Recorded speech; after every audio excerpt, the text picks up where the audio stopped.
Olá, muito bom dia para você. São 10 horas e 44 minutos e a gente começa mais essa edição do nosso programa da comunidade. E começa o programa da comunidade trazendo mais um entrevistado para o nosso Senado Federal. Lembrando você que tem do outro lado que você vai ter direito a 2 votos nas próximas eleições, no dia 7 de outubro de 2018. E é uma cola enorme que você vai ter que fazer. Então você que tem do outro lado, mais importante nesse momento, nesse resto de mês de setembro, nós já chegamos a mais da metade do mês de setembro, você vai ter que ouvir propostas, conhecer as ideias, conhecer as opiniões, as informações de todos os candidatos, para que você possa escolher com credibilidade, com sabedoria, com todas as informações suficientes e fazer uma boa escolha nas próximas eleições. 10 horas e 45 minutos, TV em Tempo, eleições 2018.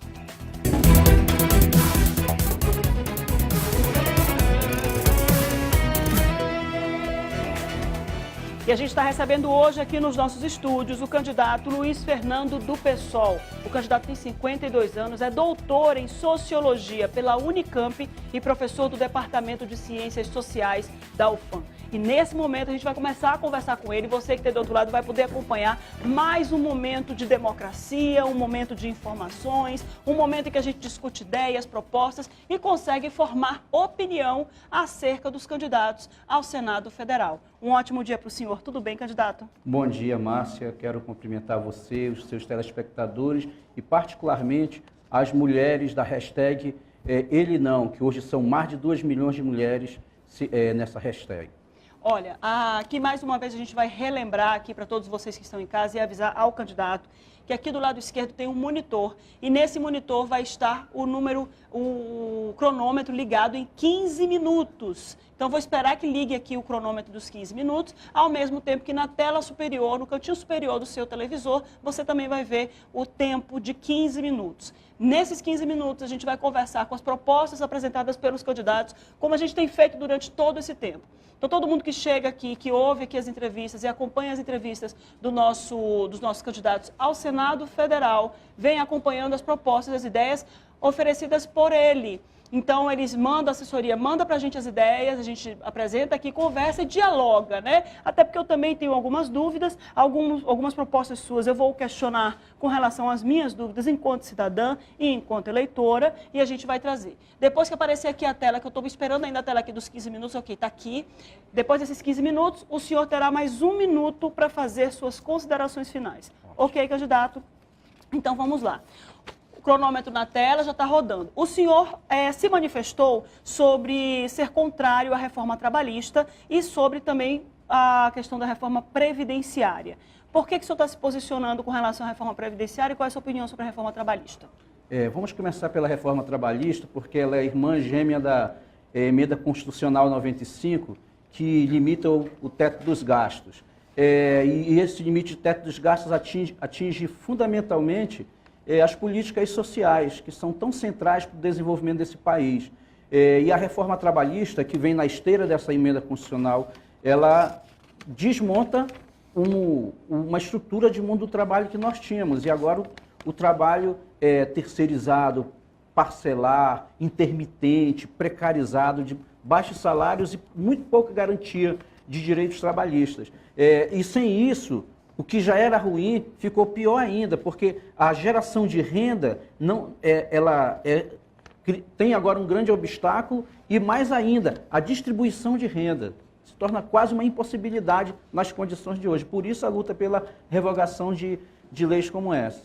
Agora, o senhor se posicionou também que o senhor, enquanto Poder Legislativo, enquanto senador, vai se posicionar contra a reforma previdenciária. A reforma previdenciária ela vem sendo discutida desde 1995, porque o Brasil está envelhecendo e, portanto, está diminuindo a capacidade contributiva dos ativos para a reforma previdenciária. Se o senhor se manifesta contra hoje, qual é a solução que o senhor vai dar para a reforma? Qual a solução para a reforma? Primeiro é desmontar o mito, Márcio, de que a reforma da Previdência é deficitária. Porque o que o discurso oficial tem feito? Ele tem discutido a reforma da Previdenciária como um açougueiro, só retirando a parte da Previdência e não pensa o sistema inteiro de Seguridade Social. Quando eu penso o sistema inteiro de Seguridade Social, do qual o sistema previdenciário é um componente, aí você vai perceber que o sistema não é deficitário. Então é preciso fazer uma discussão por inteiro do sistema de seguridade social brasileiro, que é onde está inserido o sistema previdenciário. Então, primeira coisa, ele não é deficitário, né? Então esse mito precisa ser desmontado. O outro é que precisa de uma outra lógica, então, de recompor a lógica que deu origem ao sistema de previdência no mundo inteiro, que é a lógica da solidariedade dos trabalhadores entre si e da solidariedade geracional de uma geração com a outra. Isso precisa ser reafirmado. Então, o senhor está dizendo que o senhor vai manter essa colaboração de toda a população com o sistema previdenciário, de geração a geração, que o senhor diz? Exatamente, porque isso é fundamental para se pensar uma nação que tem unidade, que de fato é uma nação. Sem isso, você cria um sistema que... Porque atualmente todo mundo colabora com o sistema previdenciário, né? Tanto os jovens colaboram já com o sistema previdenciário. Exato. Então a solução é fortalecer isso, aumentar a contribuição, seria isso? Não, é fortalecer o sistema, tornar esse sistema de fato... operativo no sentido de que ele responde positivamente para os fins para que ele foi criado e de mostrar para a população que existe um sistema de seguridade social que, na sua integralidade funcionando, funciona também o sistema previdenciário. Entendi. O senhor defende a auditoria da dívida pública, que tem que se passar, a dívida pública tem que se passar por uma auditoria. Como é que o senhor vai viabilizar isso? Pois bem, essa é uma discussão importantíssima dentro desse conjunto de macropolíticas. Inclusive, a auditoria da dívida pública está prevista na Constituição de 88. Só que nenhum governo da abertura democrática para cá implementou isso. Como os impostos sobre grandes fortunas, que o senhor também mencionou aqui. Exatamente. É um imposto previsto constitucionalmente que nunca foi tributado. Nunca foi tributado. Inclusive, em 2016, em janeiro, fevereiro de 2016, um parlamentar, o Edmilson, parlamentar do PSOL, conseguiu aprovar no orçamento a política de auditoria fiscal, de auditoria da dívida. Só que o governo federal vetou.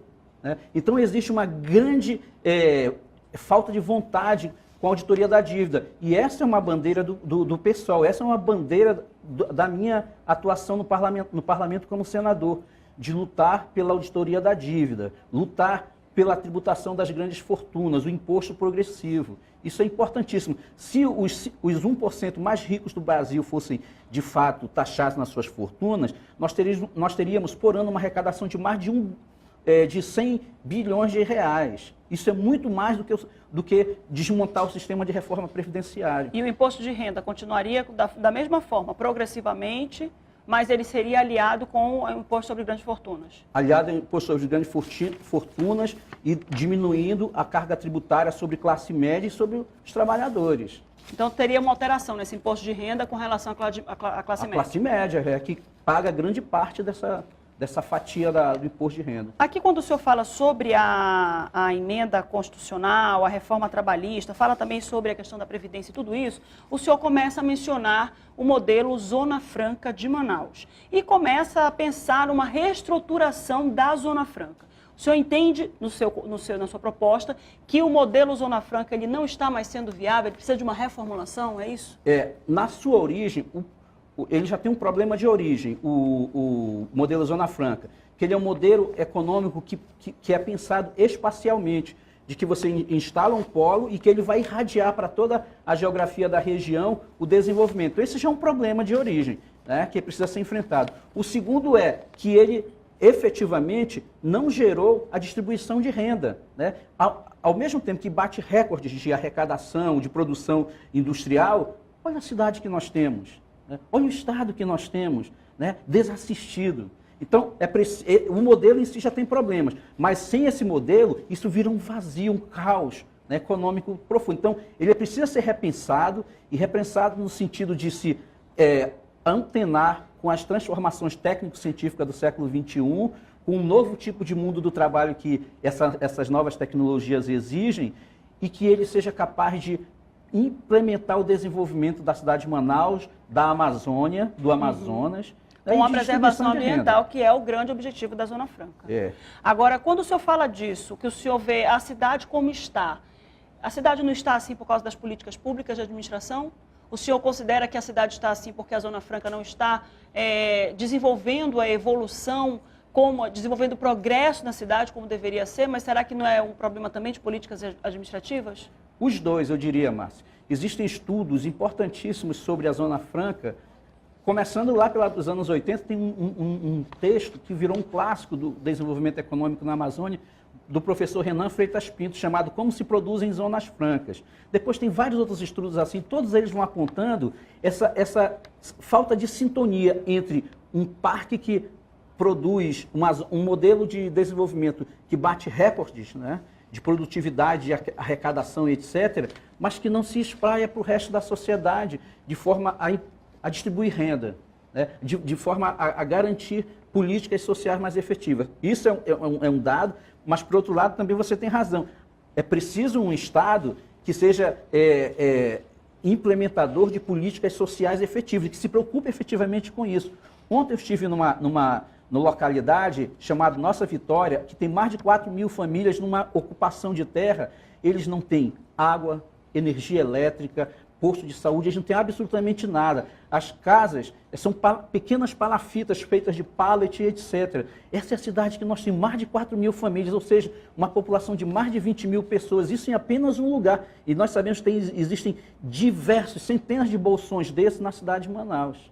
O senhor considera que a solução para isso seria não só investir na Zona Franca, mas criar um modelo de desenvolvimento social, político, econômico para os municípios do interior? Porque o que a gente vê muito é que nós temos uma dificuldade enorme de lidar com essas populações por causa dos nossos problemas geográficos, o acesso a esses municípios. Teria que ser uma necessidade, então, que o senhor também pensasse nos municípios do interior com progresso, evolução econômica, paralelo ali com a Zona Franca?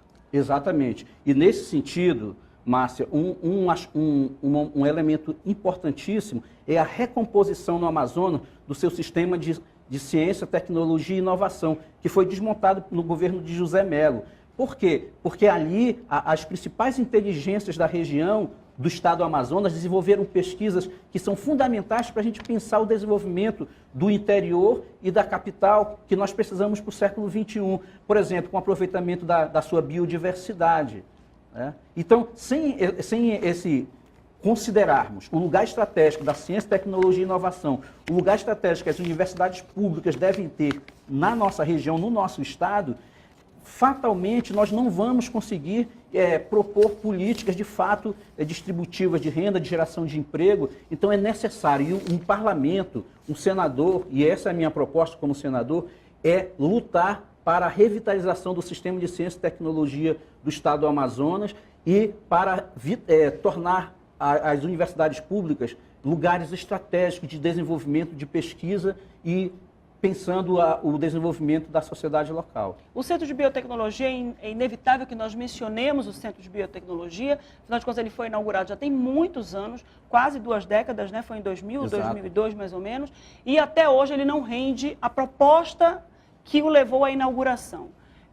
O senhor, nessa pegada de investimento em tecnologia, o senhor pensa no Centro de Biotecnologia em pleno funcionamento ou você acha que não vale a pena investir nele? Ele é necessário, ele é urgente. Inclusive, porque, Márcia, existem diversos estudos que mostram o potencial que a diversidade genética da Amazônia tem do ponto de vista da indústria de fármaco e etc., né? E nós só podemos, de fato, nos tornar soberanos nesse campo de pesquisa, autônomos, com um centro de biotecnologia extremamente forte. Então é preciso investir nisso. Esse é um outro elemento estratégico para pensar o desenvolvimento da Amazônia e do Amazonas para o século XXI. O senhor tem ainda 3 minutos e 50, eu queria que o senhor falasse um pouco da BR-319, porque todos os senadores, os candidatos que vêm aqui, eu converso sobre isso, é inevitável, porque é também um fator preponderante para o nosso progresso. Como é que o senhor vai resolver a situação da BR-319, que nunca se tem solução, pelo visto? Perfeito. Márcia, esse BR-319, telespectadores, é uma questão importantíssima, estratégica da gente pensar. Porém, ela precisa sair dessa marra eleitoreira em que ela tem sido discutida. A cada 2 anos discute-se BR-319 e nós efetivamente não debatemos o lugar dessa questão. Porque nós não podemos pensar BR-319 fora de pensar um conjunto de modal de escoamento da produção, que não pode ser só via estrada. Nós até hoje não experimentamos, por exemplo, efetivo escoamento da produção do Amazonas pelas hidrovias. O que nós temos é extremamente arcaico. Os portos do Amazonas, tem um candidato ao Senado aí que se gaba de ter construído diversos portos no interior, mas são portos arcaicos, que não chegam perto dos portos de Belém, em Belém e nem em Santos. São portos meramente para viagem de pequenas embarcações de um lado para o outro, não para pensar o desenvolvimento da Amazônia. Então, BR-319, Márcio, tem que ser pensado nesse conjunto modal para escoamento da produção que é produzida no Amazonas, não só pela estrada. Pois é, mas a estrada ela dá um acesso como se cortasse um caminho. E a produção, o escoamento via fluvial, que é o nosso caso, ela tem que ir para Belém para poder vir para cá, e a gente sai daqui, vai para Belém para poder ir para o resto do Brasil. Não seria uma forma de baratear esse escoamento, a estrada? A grande produção em escala global, Márcio, ela se dá por via marítima, né? Mas por embarcações modernas. Não essas balsas que nós temos aqui no Amazonas, correndo os nossos rios, que são extremamente arcaicas. Então, essa é uma questão para ser... embarcações modernas de grande calado para escoamento da produção. A BR-319 é um aspecto que a gente deve discutir, mas deve considerá-lo também, essa é a minha preocupação, essa é a preocupação do pessoal, no arcabouço que pense a sua sustentabilidade ambiental. Pensar sua sustentabilidade ambiental é criar garantias para que a história da BR-319 não repita a história de todas as outras rodovias construídas na Amazônia, que elas abriram com a promessa de escoar e de ligar a população de um lugar ao resto do país, mas não conseguiu evitar o que se chama na área ambiental de espinha de peixes, que são as estradas vicinais que vão degradando o ambiente. Então é preciso criar garantias de que nós não vamos repetir o que até aqui tem sido feito. E isso não é fiscalização que resolve? Isso é fiscalização, mas é compromisso de Estado, é compromisso de governo com essa floresta em pé. Nós dizemos tanto que o modelo Zona Franca, um dos aspectos dele é a garantia da maior reserva de floresta úmida do mundo em pé. 97%, 96% dela em pé no estado do Amazonas. Então isso é um legado importantíssimo que a BR-319 precisa respeitar. Nós temos ainda 30 segundos. Segurança pública. Como o senhor vai ajudar a segurança pública? Segurança pública para o pessoal, isso é muito importante, muito caro. Nós perdemos este ano uma senadora assassinada. E até hoje nós não sabemos, fazem 6 meses que Marielle Franco foi assassinada, nós não sabemos vereadora, né? Vereadora. Nós não sabemos quem a matou e nem quem mandou matar. Não há democracia assim. E Marielle Franco nos ensinou algo importantíssimo, que é preciso pensar o sistema de segurança para além do sistema prisional, para além de um aparato de Estado repressor e penal. E é isso que nós vamos lutar no PSOL. 11h02, nós estamos recebendo aqui nos nossos estúdios o candidato Luiz Fernando do PSOL. Vou pedir mais uma vez o cronômetro, 1 minutinho ali no canto superior da tela. E aqui o cronômetro também vai começar a contar 1 minuto. E o senhor vai agora falar no seu 1 minuto, suas considerações finais, direto ali para a câmera 3. Cronômetro na tela, fique à vontade, candidato. Telespectadores, eu sou Luiz Fernando Santos, do PSOL, número 500. A minha candidatura, ela vem num momento em que o país atravessa por uma crise política, crise de democracia profunda. E por isso, nessa minha mensagem final, eu quero deixar um grande abraço às mulheres da hashtag Ele Não. Essas mulheres estão dizendo não para o perigo do fascismo em nosso país. Com elas eu quero me solidarizar. Nossa candidatura, ela vai no sentido de dizer não a tudo aquilo que fere a democracia, a todo risco de fascismo no horizonte. Mulheres, nós estamos na luta com vocês. Para os moradores da cidade de Manaus, que estão nos bolsões de miséria, sem moradia popular, a nossa candidatura se solidariza com vocês. Sem esses aspectos, a Amazônia nunca será nossa. A nossa luta é por uma Amazônia nossa. A nossa luta é por um Estado e uma cidade democratizados. Votem Luiz Fernando Santos, 500, PSOL. 11h03, candidato, muito obrigada por ter vindo hoje aqui conosco conversar, tá bom? E você que está aí do outro lado, fica com a gente ligado. Amanhã a gente recebe aqui o candidato Plínio Valério, do PSDB, também candidato ao Senado Federal. E enquanto isso a gente vai para um rápido intervalo e amanhã tem mais entrevista, hein? Fica ligado e o programa da comunidade segue. Vamos para um rápido intervalo, daqui a pouco a gente volta.